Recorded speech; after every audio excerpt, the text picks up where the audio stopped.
Welcome to this episode on blood composition. In other words, what is blood composed of?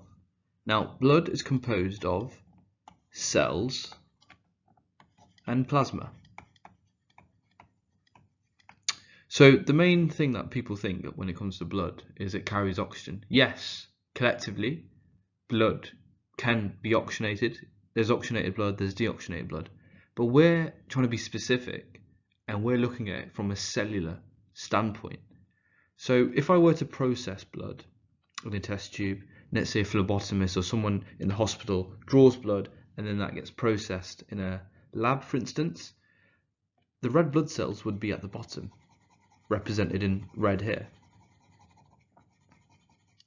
And let's sort of dive into the material that underpins, the red blood cell. First thing first, the red blood cell has this sort of biconcave disc shape.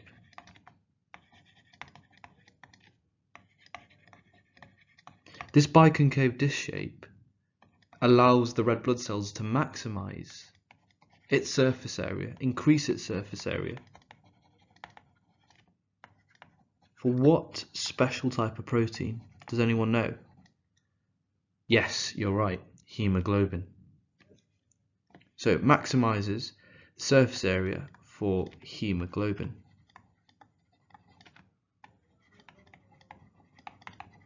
Now it's actually hemoglobin, this protein here in red, that binds to oxygen. It's hemoglobin that loads the oxygen, and then let's say you're next to respiring tissues, cells and organs, it would unload that oxygen for respiration to release energy, of course. So it's hemoglobin that associates with oxygen.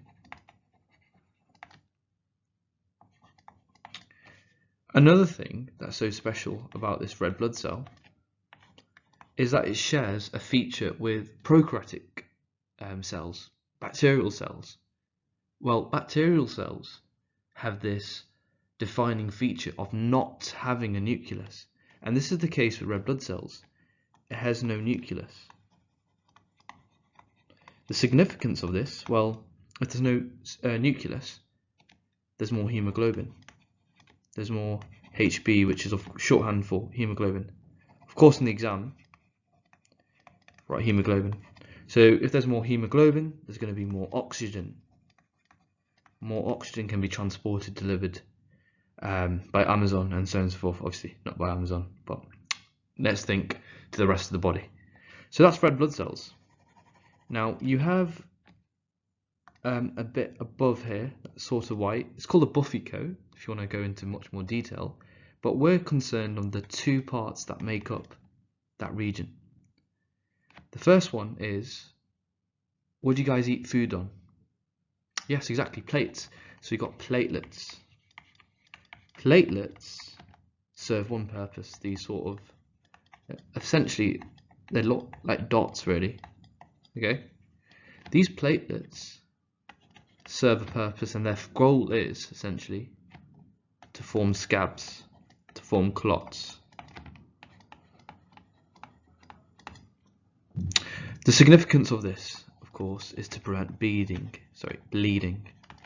Prevent bleeding, and if there's a clot, it stops pathogens from entering, prevents that portal of entry, gives this barricade, and in doing so prevents infection, doesn't it?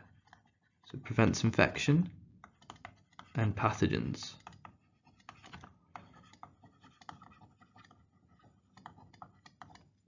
Okay, another thing that plays a role in protecting ourselves against pathogens, which is also found in this layer here, as I write over here, are WBCs. Just like the colour of this slide here, and just like red wine, there's white wine, there's red blood cells, and there's white blood cells. So you've got white blood cells. And I want to sort of squeeze in two types of white blood cells. The first of which is represented like Pac-Man here. This Pac-Man cell, of course, it's an analogy, it's like a metaphor. Just like Pac-Man does, it engulfs ghosts in the game. A phagocyte, which is the technical word for this type of white blood cell, engulfs pathogens. Engulfs and also digests using enzymes.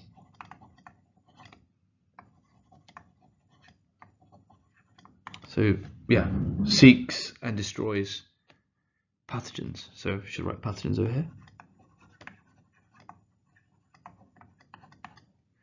Another type of white blood cell is just going to be represented by the letter L.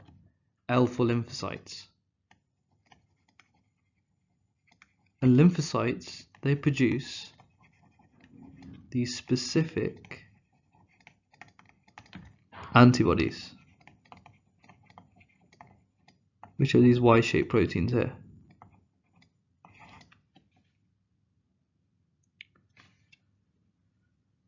And there we go. So we've got the three types of cells, even some subcells here: phagocyte, lymphocyte, red blood cells, platelets, and they all serve a purpose in the blood. But the straw, the straw-coloured liquid, this sort of yellow liquid above here, that makes up plasma. Now, plasma, if you were to define it in 2 words, would be dissolved substances.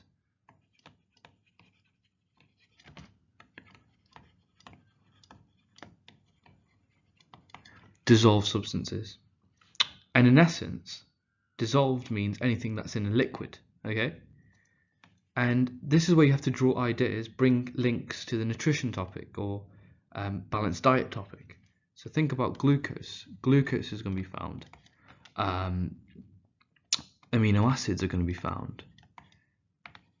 Of course, for protein synthesis, spot on. Glucose, amino acids, lipids, which are of course fats, fatty acids, minerals, and some wasteful stuff like urea.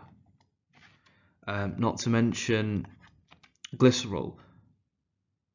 And there's a couple of others like hormones. Hormones such as adrenaline, cortisol, thyroxine, the list is endless, could be dissolved in plasma. In fact, the defining feature of a hormone is that it travels through blood and the plasma, of course, to reach its destination, chemical messenger and all that, And also you've got antibodies as well. And that is what is found in blood. So you've got cells, the plasma, and if you zoom out a bit, you've got blood vessels like the arteries, the veins, the capillaries. These, of course, carry blood. But if you zoom back in and think about blood in the sense of its cells, the liquid, the plasma, the platelets, the red blood cells, the white blood cells, the lymphocytes, then you'd understand this video very well.